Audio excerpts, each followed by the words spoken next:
Pagi Gereja Oikos Online. Sebelum Anda melakukan aktivitas lebih lanjut,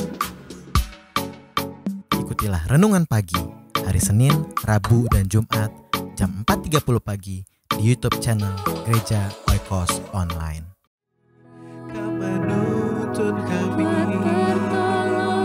pada air yang tenang, pada rumput yang hijau. Kau gembala yang baik,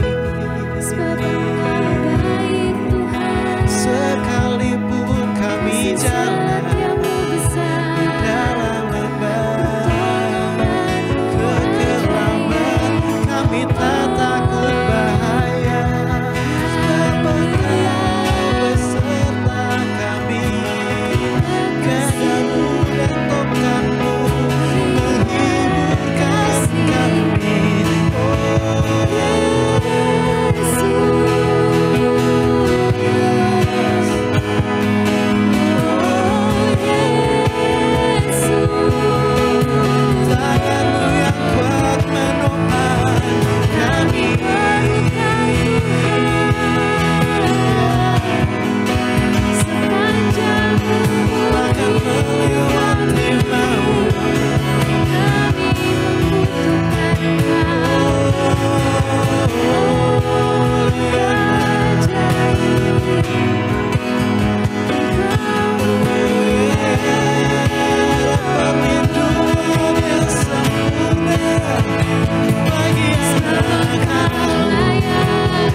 Setia Tuhan,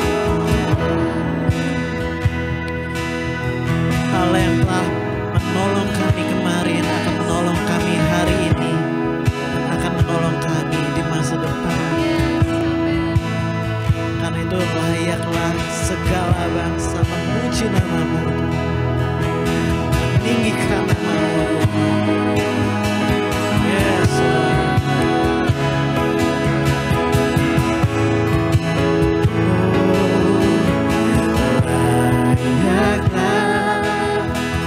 segala bangsa sujud kepadamu,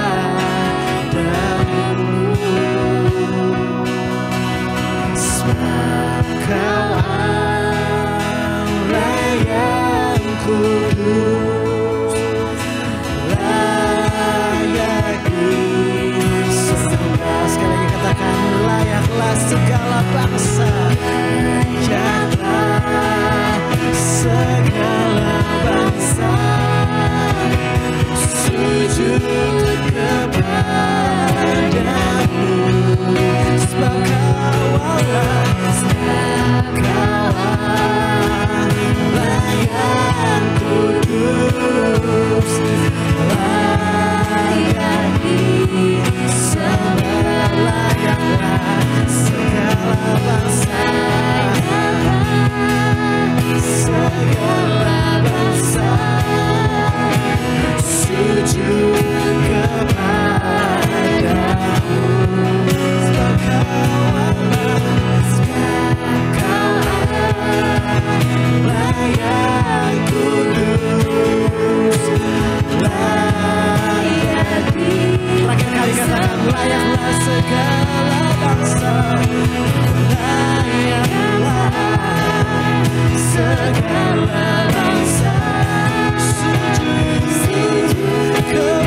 berada di dalam hadirat-Mu.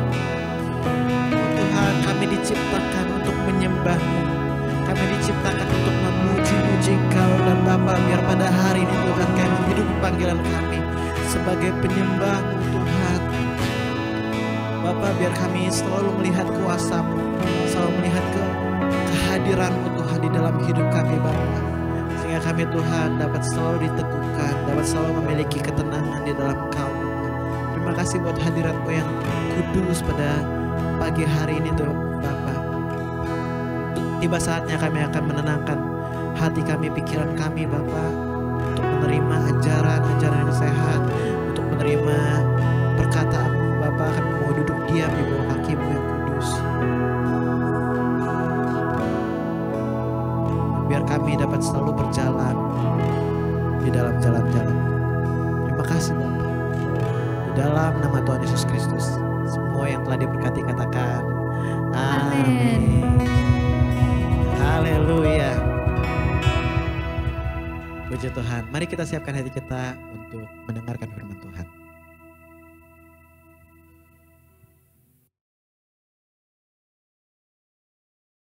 Shalom, selamat pagi Bapak Ibu Saudara-saudara sekalian. Selamat berjumpa kembali di dalam acara Renungan Pagi. Firman Tuhan kali ini akan diambil dalam kitab Kejadian pasal 22. Bicara tentang kepercayaan Abraham diuji. Mari kita satu dalam doa. Tuhan Yesus berkati pembacaan firman-Mu pada hari ini dan berikan Tuhan kesegaran di dalam roh jiwa kami. Di dalam nama Tuhan Yesus kami serahkan semua ini. Amin. Kejadian 22 ayat 1 dan 2. Sesudah semuanya itu Allah mencoba Abraham. Ia berfirman kepadanya, Abraham. Lalu sahut Abraham, ya Tuhan. Ayat kedua, firman-Nya, ambillah anakmu yang tunggal itu, yang engkau kasihi, yakni Ishak. Pergilah ke tanah Moria, persembahkanlah dia di sana sebagai korban bakaran pada salah satu gunung yang akan kukatakan kepadamu. Ini perintah yang Tuhan berikan kepada Abraham. Perintah ini adalah perintah yang sangat jelas sekali. Itu bagaikan mungkin petir di siang hari bolong, karena Abraham kaget sekali. Sebab apa? Sebab Tuhan berkata, ambil anakmu yang tunggal itu. Abraham menanti anak yang tunggal ini, yaitu Ishak, selama lebih dari 25 tahun. Dan akhirnya lahir dari rahim istrinya, yaitu Sarah, bukan dari Hagar. Dari Hagar ada Ismail. Tetapi di sini perintah Tuhan sangat jelas sekali, ambillah anakmu yang tunggal itu, yang engkau kasihi, yaitu Ishak. Jadi nggak mungkin ketukar. Abraham punya dua anak, satu Ismail, satu Ishak. Tapi Ismail sudah pergi. Ismail dan Hagar sudah pergi, diusir. Mereka tidak ada di situ lagi, yang ada adalah Ishak. Makanya firman Tuhan berkata, ambillah anakmu yang satu-satunya itu. Kalau mungkin ada Ismail, ceritanya mungkin beda ya. Mungkin Tuhan harus lebih spesifik, ambillah salah satu dari anakmu. Tapi di sini bilang, ambillah anakmu yang tunggal itu, yaitu Ishak. Dan Tuhan perjelas lagi namanya. Hanya Ishak, anak perjanjian, yang harus dipersembahkan. Pergi ke tanah Moria, persembahkanlah dia ke salah satu gunung ya, sebagai korban bakaran. Jadi sangat jelas sekali perintah Tuhan. Ambil Ishak, anak tunggal kamu, bawa ke salah satu gunung di tanah Moria, dan persembahkanlah sebagai korban persembahan bakaran. Saya bayangkan bagaimana beratnya perasaan Abraham saat itu harus mempersembahkan anaknya yang tunggal, yang satu-satunya, yang dia sudah nanti-nantikan sekian lama, 25 tahun dia nanti-nantikan, tetapi terus kemudian sekarang harus dipersembahkan sebagai korban bakaran. Apa nggak salah dengar? Tetapi karena sebelumnya terjadi percakapan, Allah memanggil, Allah berkata, Abraham, dan terus kemudian Abraham menjawab, ya Tuhan. Jadi sudah ada percakapan yang jelas di depannya. Nggak mungkin ini salah perintahnya. Dan nggak mungkin bukan dari Tuhan, atau dari iblis yang menyamar, atau mungkin ada suara-suara yang lain. Bukan. Karena di awalnya itu Allah sudah berfirman, Allah sudah berkata, sudah terjadi percakapan. Jadi dengan kata lain, kalau saudara lagi telepon dengan seseorang atau sedang berbicara dengan seseorang, ya melalui telepon, melalui mungkin WhatsApp call, dan saudara di tengah-tengah pembicaraan kemudian ada satu perintah yang lain. Berarti saudara tahu bahwa orang itu masih orang itu. Ya, jadi Abraham dia masih bercakap-cakap dengan Tuhan, lantas kemudian Tuhan berkata demikian. Dan perintah ini adalah perintah dari Tuhan, bukan dari siapapun juga. Dan Abraham tahu itu dari Tuhan. Dia ambil Ishak dan dia bawa ke tanah Moria. Abraham taat. Meskipun dalam hatinya pasti ada sejuta pertanyaan, kenapa Tuhan anak saya harus dikorbankan? Bukankah engkau yang berjanji? Di awal engkau berjanji 25 tahun yang lalu engkau berjanji bahwa akan memberikan aku keturunan, yaitu Ishak. Aku bilang Ismail, tetapi engkau bilang bukan, dari Ishak, dari Sarah, istrimu yang akan melahirkan. Dan terus ternyata sekarang kok dia harus dipersembahkan. Bisa jadi Abraham bertanya-tanya. Tetapi Ibrani 11 mengatakan bahwa Abraham percaya kalau dia pun harus mempersembahkan Ishak, Ishak akan bangkit kembali. Itu sebabnya Abraham percaya nggak mungkin Tuhan yang sudah memberi, Tuhan akan mengambilnya lagi, nggak mungkin. Jadi Abraham itu disebut sebagai bapak orang beriman, itu benar-benar terjadi. Dia dengan patuh, dia membawa Ishak ke tempat yang Tuhan tunjukkan.